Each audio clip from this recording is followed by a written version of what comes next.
প্ৰথম ধ্বজাবাহী আঁচনি হৈছে নিযুক্তিৰ নতুন দিগন্ত, অতিৰিক্ত 2 লাখ নিযুক্তিৰ লক্ষ্য।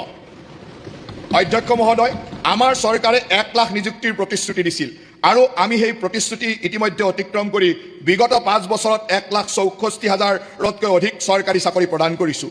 এই ধাৰাবাহিকতা অক্ষুণ্ণ ৰাখি আমি এতিয়া নিযুক্তি প্ৰদানৰ পৰৱৰ্তী পৰ্যায়ত উপনীত হৈছোঁ।